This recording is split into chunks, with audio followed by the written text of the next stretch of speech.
Yanfenjugu ani yanfenɲuman jinɛ ni kɔmɔ o bɛɛ lajɛlen ka di n ye. Yankojugu ani yankoɲuman o bɛɛ k'an mago to. Bɛɛ b'i fa nɔ la, fa bɛɛ b'a ta fa nɔ la. San masa, dugu masa, aw bɛɛ ka sɔn. Bɛnbasiw, bulondaw, ne kini ko aw ni ko, ɲuman ko aw ni ko, aw dansɔgɔ. C'est toujours moi, Koradio Missa Doumbia, Blontigi du mouvement culturel Maya Blon. Et nous sommes toujours dans la série L'âme du peuple africain face à l'insécurité culturelle. Nous avons parlé du concept de l'insécurité culturelle dans la précédente vidéo. Nous avons parlé des origines de l'insécurité culturelle et du racisme contre le peuple noir. Et dans cet épisode, nous allons parler des défis à relever face à l'insécurité culturelle. Et je l'ai toujours dit, le premier défi à relever, c'est qu'on se regarde nous-mêmes à travers nos propres lunettes. Un peuple qui se fait juger par d'autres, qui accepte de voir le monde par la vision d'autres, est un peuple qui ne s'appartient pas. Donc nous sommes dans cette logique aujourd'hui en Afrique, et particulièrement l'élite africaine. Quand je parle de l'élite africaine, il s'agit de tous ces scolarisés qui se font appeler des intellectuels, que ce soit l'élite politique, l'élite religieuse, l'élite marchande et tout. Nous sommes tous affectés. Et une grande partie de notre population est effectivement malade. Vous savez, la psychopathologie ne guérit pas. La psychopathologie ne guérit pas totalement. Elle apprend à ouvrir les portes de l'intérieur de soi. Mais ça, c'est déjà un chemin pour se retrouver totalement ou pour se perdre totalement. Nous devons donc nous ressaisir. Le premier pas vers ce ressaisissement, c'est de respecter nos lois. Respecter nos lois, ça ne veut pas dire les lois coloniales, c'est-à-dire les lois édictées par nos ancêtres, les lois de la maths, les lois des comportements sociaux. Et nous devons absolument respecter ces lois-là. Nos lois étaient des lois très, très intransigeantes, des lois qui ne négociaient pas avec la fourberie et le mensonge, des lois qui ne négociaient pas avec la trahison. Et je l'ai dit dans plusieurs vidéos ou publications que la trahison est aujourd'hui le mal suprême de l'Afrique, parce que l'Afrique reste le seul continent où la trahison est rentable. Donc, ceux qui nous dominent, ils vont vous dire que tu peux mentir, tu peux trahir, tu peux faire tout ce que tu veux. Et l'important est que tu viennes faire un pèlerinage chez eux pour que tes péchés soient absous et que tu puisses accéder à leur paradis. Chez nous, je l'ai déjà dit, aucune prière d'aucune sorte ne peut absoudre tes péchés. Les lois de nos ancêtres sont des lois immanentes. La justice ici et maintenant. Donc, nous devons recourir à ça. Et j'avais dit que nous pouvons nous inspirer de l'exemple asiatique de ce qui s'est passé en Chine, en Asie. Et j'avais aussi donné l'exemple que moi, je peux aller m'installer au Japon, à Tokyo. Je peux faire de 10 ans, 20 ans, 30 ans là-bas. Je ne serai jamais japonais. Je resterai toujours l'homme du Mandé.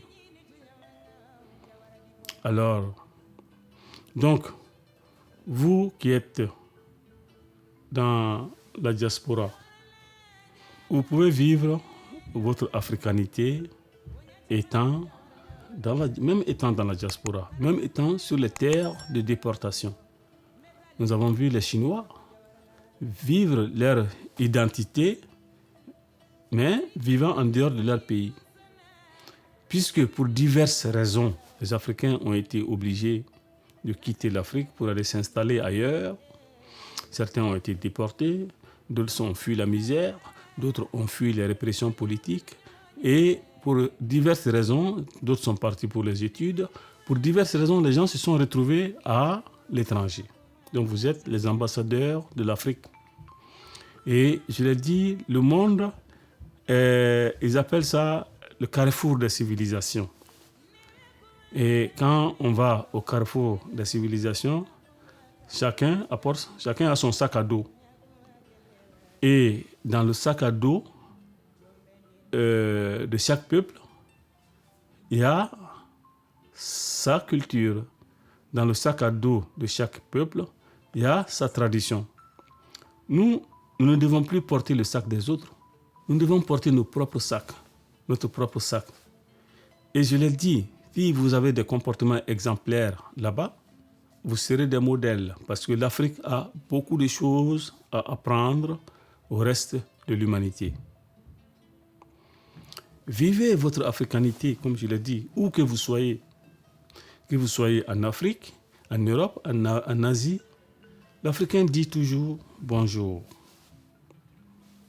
L'Africain, en disant bonjour, il le fait de bon cœur.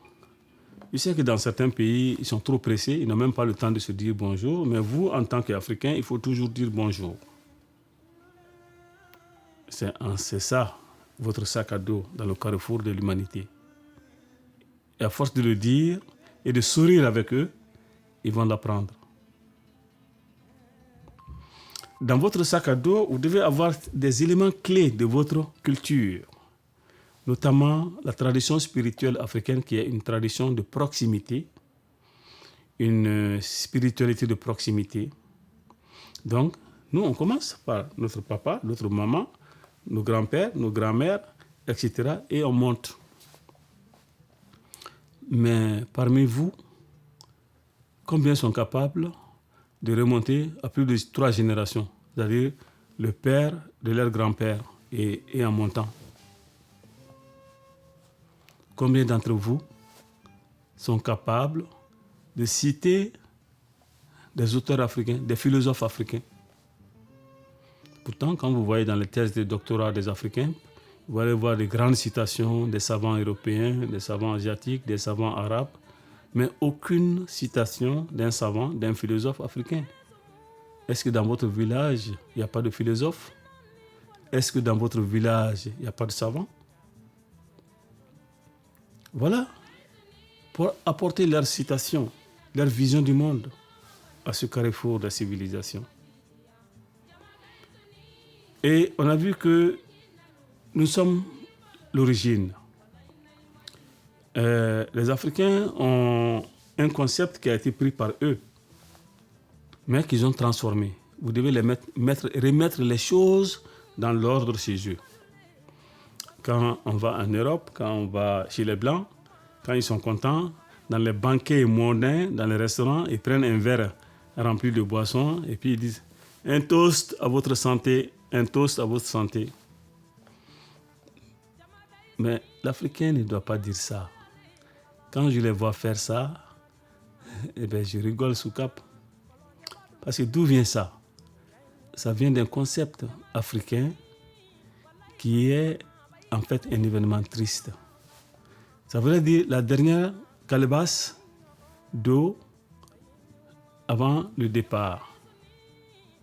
La dernière calebasse d'eau avant le départ, quand nos gens, les êtres qui sont chers pour nous, mouraient, quand on partait les enterrer, donc on remplissait une calebasse d'eau et on en buvait et on versait une partie dans leur tombe. Et en buvant ensemble et en versant cette eau dans la tombe, on était en joie. Mais c'était une joie spirituelle. Parce que pour nous, cette vie que nous menons ici, là, ce n'est pas la vraie vie. La vraie vie est dans le monde invisible, dans le monde de l'au-delà, dans le monde subtil avec les ancêtres. Et puisque l'être qui nous est cher nous quitte dans ce monde de problèmes pour aller dans le monde de l'au-delà, dans le monde réel, alors on était en joie, mais une joie spirituelle, ça ne veut pas dire qu'on se moquait du mot, attention. C'était une joie spirituelle qui accompagnait l'être qui nous est cher et on lui donnait la dernière calebasse d'eau pour l'accompagner. Alors, quand les Blancs sont venus chez nous, ils ont vu ça. Ils pensaient que nous étions réellement contents, comme dans les bars, comme dans les banquets mondains. Et puis, ils ont institué ça chez eux pour dire un toast à votre santé. Voilà quelque chose que l'Africain ne doit pas faire. Si vous dites un toast, attention, c'est l'être qui vous est cher là qui part. Peut-être c'est votre épouse qui s'en va. Peut-être c'est votre mari qui s'en va. Peut-être c'est votre père, votre mère, une personne qui vous est chère qui s'en va comme ça. Donc, ce n'est pas une joie mondaine, une joie de bar, une joie de restaurant. C'était une joie spirituelle. Donc, il faut que vous compreniez ça et que vous arriviez à mettre ça dans votre sac à dos, dans le carrefour des civilisations. Autre chose que j'ai remarqué avec les Africains qui vivent en Occident, ils essaient d'éduquer. Je sais que quand vous vivez en Europe, vous ne pouvez pas éduquer complètement votre enfant selon le modèle africain, c'est impossible. Mais il y a de bonnes valeurs que vous pouvez prendre.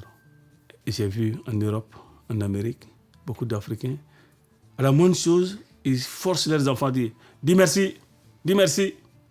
Même si quelqu'un arrive dans la maison, « dis merci ». Mais oui, tout le temps, merci à papa, merci à maman, merci au petit frère, merci à grand frère, tout ça.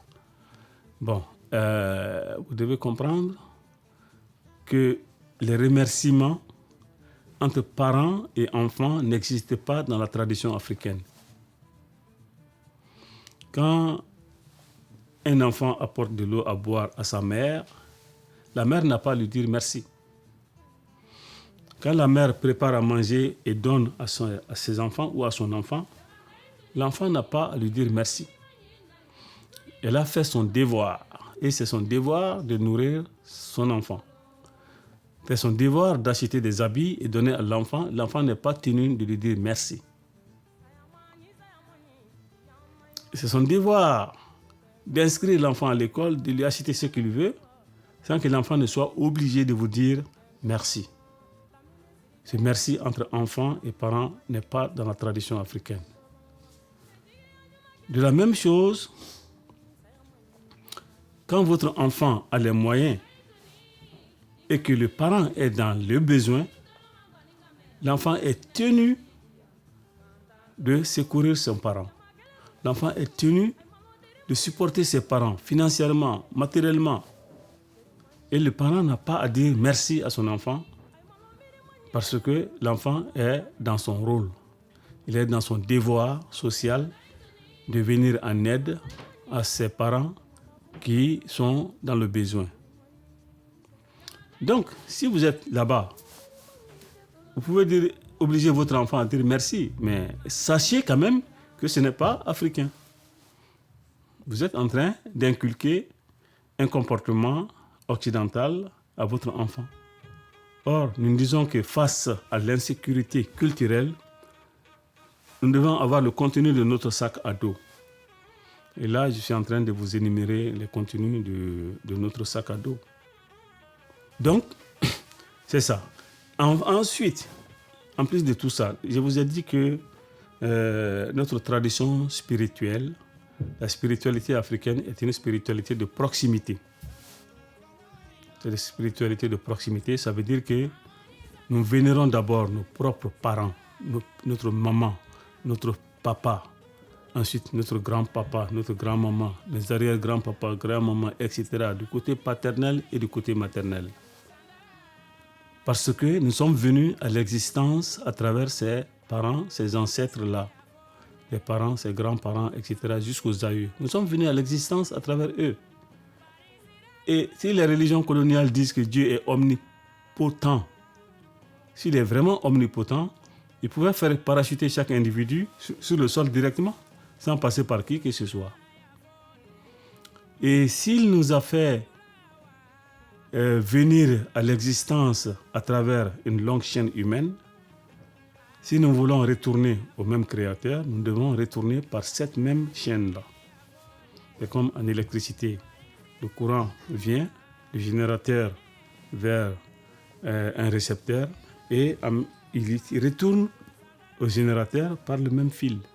C'est exactement comme ça que la spiritualité africaine fonctionne. Nous ne pouvons pas sauter nos parents, nos ancêtres. Hein? Ils vont dire culte des ancêtres, machin, tout, mais nous ne pouvons pas, c'est une spiritualité de proximité. Moi, je suis assis dans la maison, là. Si je vais sortir, aller quelque part, je dois sauter par la porte, mais je ne peux pas sauter à travers le toit pour atteindre un Dieu. Non. Si je ne peux pas faire ça, sinon, je me casserai la tête. Et où est ce Dieu? D'où est-ce que je connais ce Dieu-là? Le Dieu dont on parle. D'où est-ce que je le connais? Est-ce que je l'ai vu? Je ne l'ai jamais vu. Je ne l'ai jamais entendu parler. Aucun être humain ne l'a vu, ni ne l'a entendu parler. Mais presque tout le monde a vu son père et sa mère. Et beaucoup ont vu leurs grands-parents. Quelques personnes ont vu leurs arrière-grands-parents. Et de toute évidence, ceux-ci aussi avaient des ascendants. Donc, ça c'est concret. Ça c'est la proximité. Donc, nous sommes basés sur ça, la spiritualité africaine. On doit revenir à ça. Et puis, comme c'est une spiritualité de proximité, nous avons d'autres entités qui existent avec nous. Ils sont les génies protecteurs. Et nous avons signé des pactes avec eux. Et pour que la co-vie soit possible et nous rendre des services, nous aussi, on doit leur rendre des services ou tout au moins être reconnaissants envers eux à travers des offrandes et des sacrifices. Aujourd'hui, il y a certains pays européens qui sont ouverts. Notamment, j'ai vu la communauté africaine en France. La France est sur ce plan-là un pays assez ouvert. Les gens peuvent pratiquer leur spiritualité là-bas. Alors organisez-vous, créez des sanctuaires. Créez des sanctuaires. C'est pareil en Amérique du Nord. On dit là-bas la communauté est multiculturelle. Ça veut dire que chacun est libre de pratiquer sa culture. Personne ne vous impose de faire autre chose. Donc, dans ce carrefour de civilisation-là, ce que vous avez dans le sac à dos, ce sont des éléments importants comme ça. Notre vision de Dieu. La spiritualité de proximité, en commençant par nos parents, nos ancêtres, les génies protecteurs, et enfin nos objets sacrés, qui sont des outils comme l'ordinateur, comme le téléphone. C'est des outils que nous utilisons pour atteindre quelque chose. Voilà, ça c'est des choses que nous devons faire. Alors, il y a beaucoup de choses à dire. Dans mes précédentes vidéos, j'ai évoqué beaucoup de choses. Et on va continuer à les évoquer. Mais pour l'instant, le défi, c'est ce retour à soi. Et qu'est-ce qui empêche ce retour à soi? C'est l'élite qui a trahi, l'élite traîtresse, que moi j'appelle les Arabo-Woloso ou Tubabo-Woloso. Le Woloso, dans ma langue, ça veut dire un enfant d'esclave qui n'assume pas sa responsabilité d'homme libre, mais qui ne veut pas avoir l'étiquette d'esclave. Bon, c'est ça aujourd'hui la grande partie de l'élite africaine. Ils sont en deux groupes. Il y a les Arabo-Woloso qui sont les Woloso, les élèves des Arabes. Ils sont aujourd'hui quasiment des mollahs, des moujahidines africains qui ont tous des comportements sauf africains. Et eux, ils pensent que nous ne pouvons pas atteindre notre Créateur sans passer par leur Allah. Mais nous avons connu le Créateur avant de connaître Allah. Et l'autre élite aliénée, c'est les Tubabou-Woloso, c'est-à-dire ceux qui sont en costume cravate et qui pensent que aucun développement n'est possible sans faire le mimétisme de la culture euro-occidentale. Mais les Japonais nous ont prouvé que c'est bien possible de se développer en étant dans sa tradition. Les Chinois nous l'ont prouvé, les Indiens nous l'ont prouvé. Et comment se fait-il que l'Afrique ne peut pas se développer étant ancrée dans sa tradition, dans sa culture? C'est vous deux, les Woloso là, Tubabou-Woloso, Arabo-Woloso, qui constituent aujourd'hui un problème pour l'Afrique. Il faut que vous vous ressaisissez. Et si vous ne vous ressaisissez pas, il faudra que les Africains qui sont restés dans la tradition recourent aux lois traditionnelles. Parce qu'ils sont dans la trahison. Les lois de l'Afrique n'acceptent pas la trahison. Et nous n'avons même pas besoin de nous inspirer des Chinois, des Japonais et tout. Nous avons des exemples concrets devant nous. Au Mali, tous ceux qui ont trahi avant l'arrivée de l'islam, là, ils ont payé cher. Vous voyez, le roi Soumaoro Kanté était un roi anti-esclavagiste, très nationaliste. Il a tué au moins 9 rois, ou 11, je ne me rappelle plus, pour cause de trahison. Parce qu'ils ont trahi. Lui, il était l'empereur, il les a appelés, et puis, comme punition suprême, il les a tués. Et après Soumaoro Kanté, dans l'histoire récente, il y a le premier roi de Ségou, qui s'appelle au Mali. Ségou, c'est une ville au centre du Mali. Le premier roi, il s'appelait Troukora Mari Diarra. Il a été le premier à se convertir à l'islam. Et ses parents ont vu que c'est une trahison, une haute trahison, puisque non seulement il est leur frère, mais il est un roi. Et tout le pays était animé à l'époque. Puisque le roi a trahi, ils l'ont étranglé et puis ils l'ont jeté son corps dans le fleuve et il a été remplacé par son frère Ali. Voyez-vous?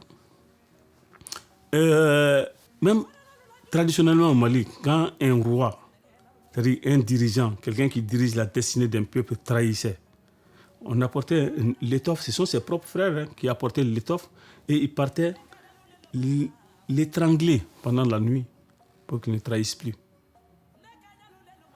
Et c'est arrivé jusqu'à l'histoire récente, même Samori Touré, qui était l'empereur de Ouassounou, Samori a tué son propre fils,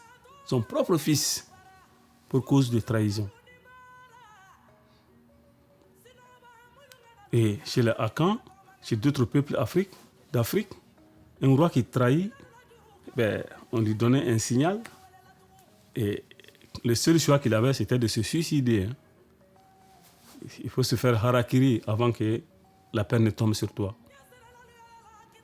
Donc ce sont ces lois, je n'appelle pas la violence, mais à un recours à nos lois maatiques, à nos lois traditionnelles, pour que l'ordre puisse revenir en Afrique. Car aujourd'hui, la trahison est devenue une fierté. On trahit son peuple pour être bien vu, juste pour avoir quelques petits biens matériels. Et je vous l'ai dit, les biens matériels là n'ont rendu personne heureux. Si le bien matériel devait rendre quelqu'un heureux, les Américains seraient les plus heureux du monde. Les Européens, les Chinois, les Japonais seraient les plus heureux du monde. Les Chinois et les Japonais sont heureux parce qu'eux, ils sont dans leur culture, dans leur tradition. Mais ce n'est pas le matériel qui les rend heureux. Allez-y voir dans les pays développés combien de personnes se suicident parce que la vie n'a plus de sens. Et vous voulez cultiver cette culture d'accumulation et de destruction humaine chez nous. Donc, voilà le défi. Pour que la vidéo ne soit pas trop longue, je vais m'arrêter ici, mais le défi est assez long. Jeunesse africaine, le défi, c'est de retourner à nos lois.